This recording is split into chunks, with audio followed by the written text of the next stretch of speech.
Ovqat matını tayyorlash. Ovqat matını inayet özgüçe hem uzuqlik qiymati yuqori bo'lib, bolalar uşaq yemeklilerge amroq analarning oldin tanlash bo'lalaydi.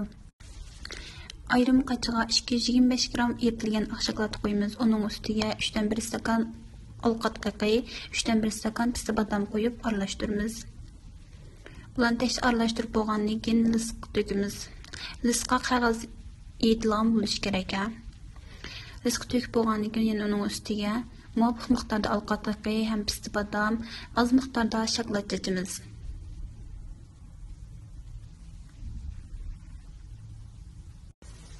Müşlarni chechib bo'lgandan keyin to'nglatquning sovuq saqlash bo'limimizga 20 minutdan 30 minut atrofida solamiz.